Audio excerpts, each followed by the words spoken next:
What is up, everybody? I'm NoLucksGiven, and today we are going to be taking a look at a game where we just play classic Merlin. We've got two Wizards Familiars and a Genie's Wish in this opening shop, so we're going to pick up one this turn, and we are probably going to lose the fight this turn because we're only playing a 1-1, but then next turn we're going to purchase that other Wizards Familiar, cast the Genie's Wish, and then just try to cast as many spells as we can. And while we might lose this first combat here against Peter Pants, we win every single combat from here until the rest of the game because we are just so strong with the tempo that we get from casting as many spells as we possibly can. So this was a pretty fun one here. Felt like just a classic Merlin game, though we get a little bit lucky in it too. And we do really have an interesting decision to make here because Cindy plus Genie's Wish is also really strong. And I probably am going to lock onto the Cindy, but it winds up rolling away because we roll into a free roll. We do see another Genie's Wish, though, in this shop, which I'm going to have to give another crack at. It's +2/+2 to both Wizards Familiars and then 2 Merlin triggers. So winds up giving +3/+3 to both of my 1/1s, which lets me take out that 3-unit share in there. And then we roll a Lonely Prince into this shop, so that does kind of complicate things, but I just decided to go for the Genie's Wish anyways. And then we get Shrink Spell, and that allows us to pick up all of these units in the end. And I'll pick up the Baby Root to support both of these 7/7s now at this point. Pretty crazy for turn 3 of the game. And I'll lock onto this Baby Dragon just because we'll be able to pick it up as a cheap unit next turn. And yeah, we're just gonna try to cast as many spells as we can. And Merlin used to be able to do this a lot more when the hero power was +2/+1 to something when you cast a spell. It hasn't seen as much play since getting nerfed, but it can still be pretty strong if you get the right circumstances. Mainly, you really want to find as many monster books as you can, so that way you can cast spells without having to spend gold on them. We get really lucky here being able to pick up another Wizards Familiar, and then probably just skipping the treasure. Awkwardly, we do have to take the Wizards Familiar first because the plan is probably to skip the treasure and then pick up the Baby Dragon and the XP, and that is going to be the plan here. It would be slightly better to buy the XP first, so that way the Merlin triggers are slightly more likely to go onto the Wizards Familiar. But this is totally fine. We'll pick up the Baby Root, then we'll pick up the XP, and the Merlin trigger lands on the Sherwood Sure Shot. So that's also really good. And it's nice to have units that you want Merlin to trigger onto as the game progresses. So we'll probably want to get rid of this Baby Root, but for right now, it's given us a lot of stats on the current board, so I'm happy to have it, and that's going to make for an easy win up against this Horde Dragon. Not the Baby Root, of course, because that goes down to my opponent's Baby Dragon, but the fact that we've got this 16-19 massive Wizards Familiar up here is definitely going to be pretty helpful. This is actually 3.1, so Brave Princess is still not terrible to be picking up right now. And we can potentially make it bigger by casting spells. We've got Earthquake and stuff like that. And do probably want to pick up this Stag as well. It works really nicely on the board, so I'll buy that before Earthquaking and throwing +1/+1 onto Brave Princess. Could have tossed the Baby Root here as well, and then just had the Stag be supporting the Brave Princess and the Sherwood Sure Shot, with just a Baby Dragon in the back doing nothing. It's definitely a defendable play as well, but I don't mind playing the Baby Dragon or Baby Root for a little bit longer, just to have a little bit stronger of a board. Because if the Stag can attack, that is really going to make it easy for the Brave Princess to slay. So it is worth trying to get that interaction to happen as well. And we've also got the Earthquake, so feeling pretty strong, along with our 1821 Wizards Familiar. Next turn will be on 4.0, so priority number 1 is to find as many monster books as we can, and that Earthquake was a monstrous spell there. That's going to be really good for us, and we will get a Slay with Brave Princess as well. So things are going really, really nicely for us. We just need to find some monster books, and I think we wind up rolling. Don't like anything here. Don't hate the Merlin's test, just because we're definitely going to win our combat. So we'll get to keep that bonus and put some nice stats on the Brave Princess so that can continue to slay. I don't hate the Masquerade Ball there, because it would let us see 2 tier 5 units, but we wind up rolling and finding more XP, which I really like, and there's some interesting units in this shop as well. We could potentially pick up the Nutcracker.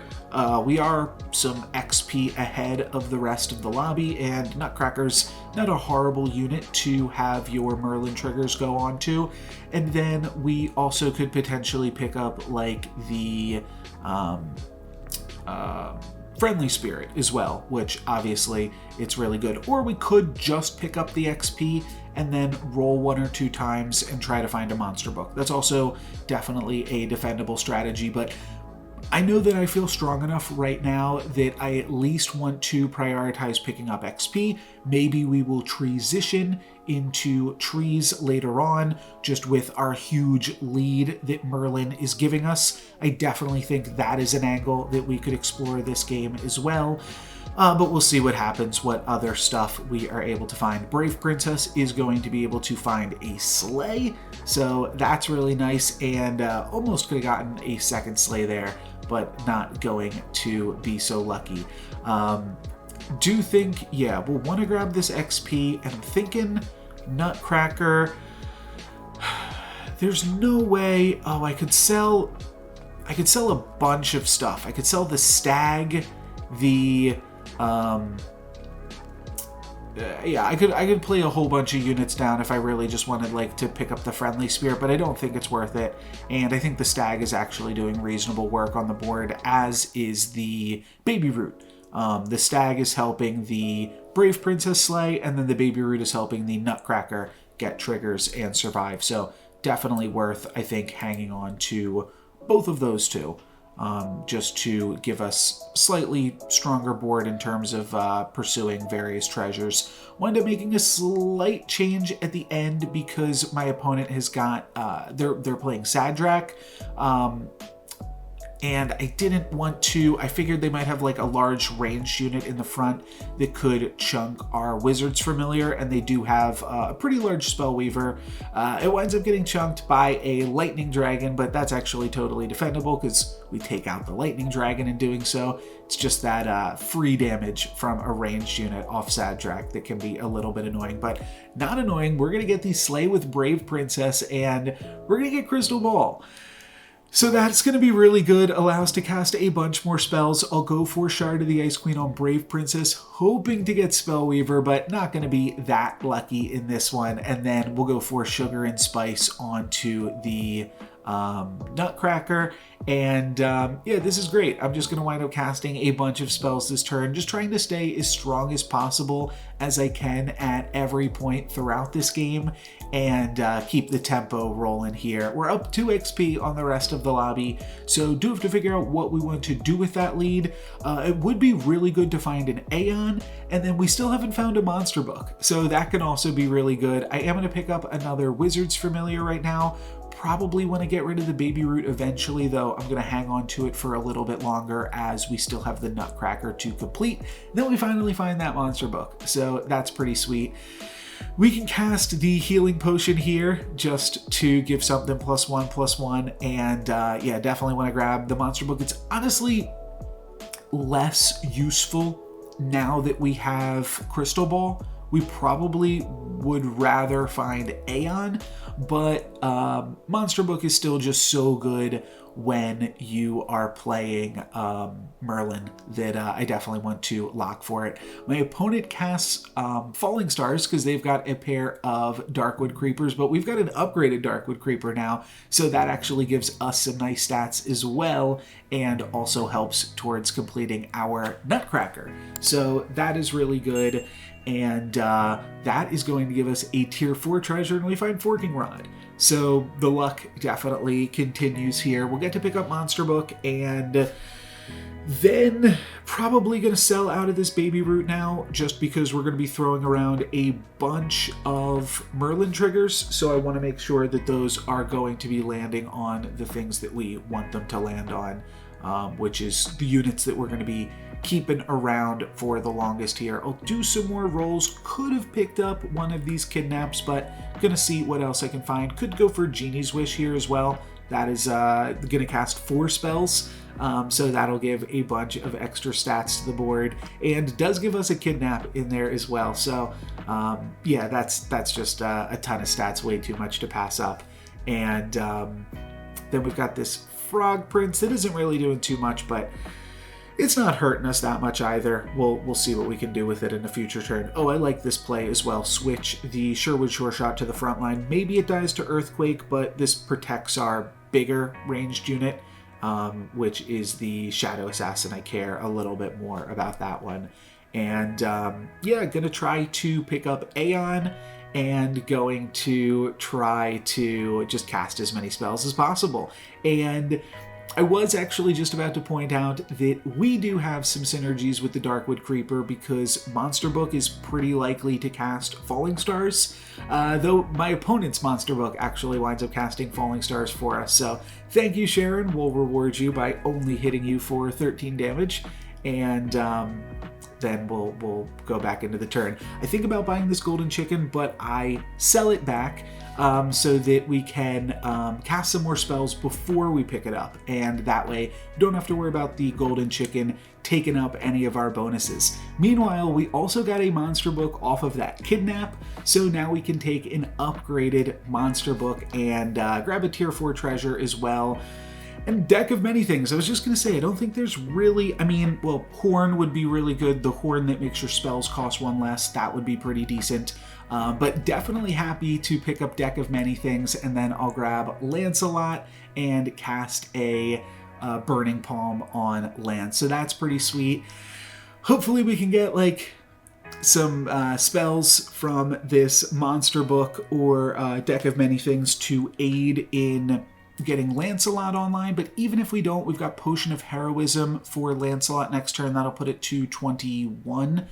So that makes it really, really close to firing off. And then we also have this True Love's Kiss, which is pretty reasonable too. We are going to be level 6 next turn because we did buy a bunch of XP earlier in the game, though level 6, when you're playing mages, it's not like super exciting. There's nothing really looking for that. There's nothing that we're really looking for in terms of units. I mean, Hercules could be nice.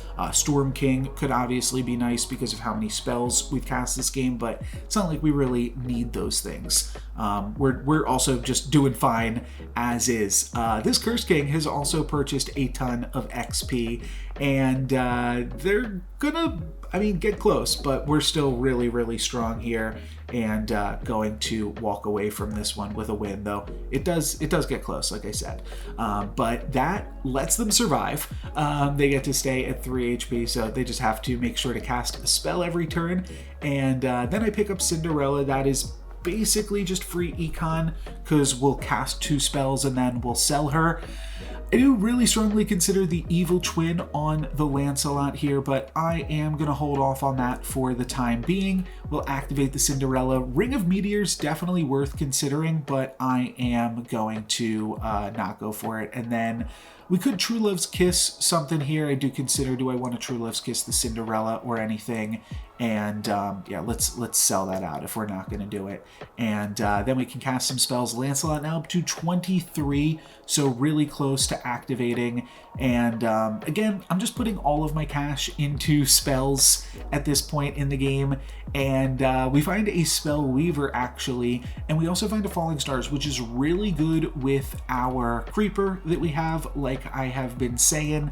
And it is also pretty good because that is going to mean that now Creeper will give additional attack to Lancelot, and Lance will be able to activate right now.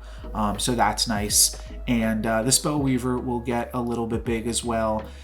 Don't wind up using my last gold there. I think I was just making sure all of my ducks were in a row and that everything was going to work out. This combat wasn't going to accidentally kill any of my units or anything like that.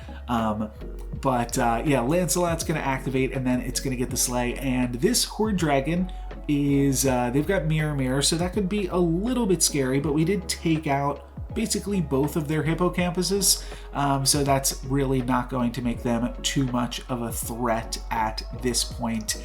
And with only 3 health left on this Horde Dragon, I think things are not looking good. They need a miracle inside of these wombats, and they do get an additional wombat summon, so that's kind of nice. And then they have decent summons from them.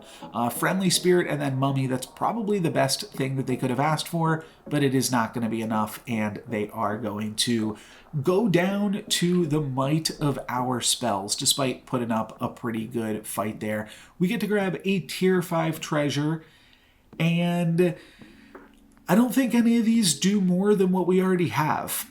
Take a look at the health totals on the side of the screen. This game's almost over. I don't really think I need Staff of the Old Toad. I mean, it could help us potentially find Storm Kings, but I don't think that's like super relevant at this point in the game. I'm just fine skipping for cash, and then we'll see if we can cast any more spells before this is over. Don't know why I was eyeing up the, I don't think I was eyeing up the gingerbread house. I think that was just me configuring my mouse there. I think I was eyeing up the monster book, but gonna wind up still just rolling past it and seeing what else we can find.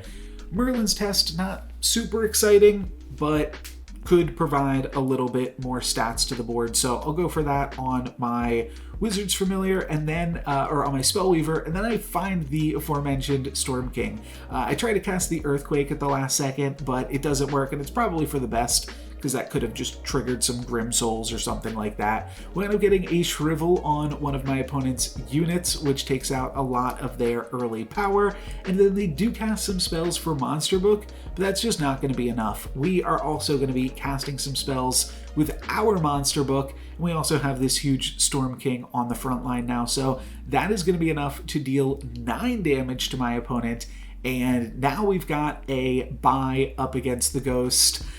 This game's almost over, like I've been saying. We have just been tearing through the rest of this lobby as classic Merlin, so let's just finish strong. Let's cast a few more spells. Let's sell off some of these trees that we're not really using. I am going to hang on to the Rotten Applewood because we could True Love's Kiss it and get an upgraded tier 6 unit. That's kind of cool.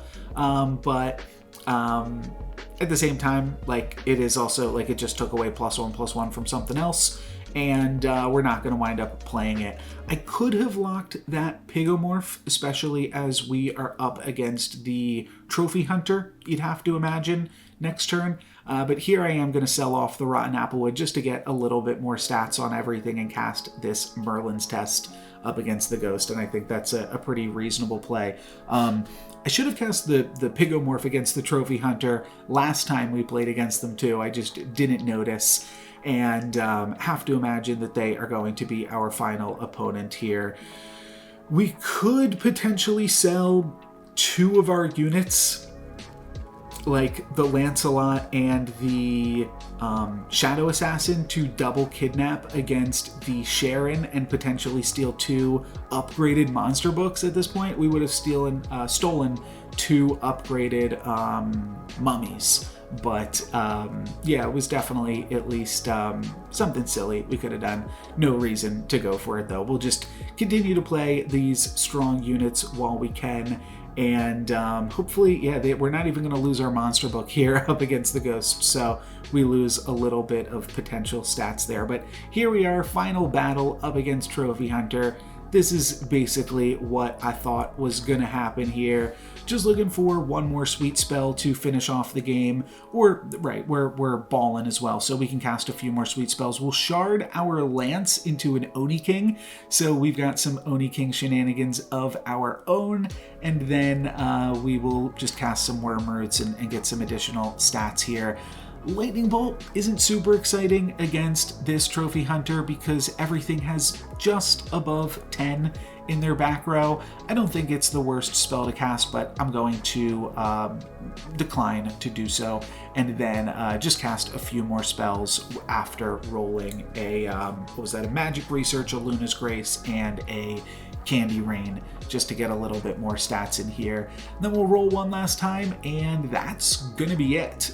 This is assumedly the last combat of the game, assuming that we win it and are able to take this Trophy Hunter out. And then I'm also going to put the Oni King into slot 5 because that is going to give us just a little more stats. If the Oni King gets to attack, it'll buff itself. But I think that this is good. We've made a 150 Storm King, a 156 Wizard's Familiar that we purchased on the first turn, and then we just cast as many spells as possible and didn't need any spell reduction. We just did everything that we could there. We're going to take out the Mummy, which is going to take out our Monster Book, and then Grim Soul is going to trigger onto Jormungand. So kind of some wasted stat potential there that it doesn't trigger onto the Friendly Spirit, but unfortunately that is going to spell defeat for my opponent. So that is going to be it for this one. Thank you guys very much for watching. I thought this was an interesting look at classic Merlin. Please excuse the landscaping sounds outside, but thought it was really interesting because Merlin used to give +2/+1, and then it was changed to +1/+1, and since then people haven't really found it to be as exciting and as powerful, but it definitely still can be, especially when you have a little bit of luck on your side. That's going to be it for me today. Thank you guys very much for watching. I'm NoLucksGiven. Peace.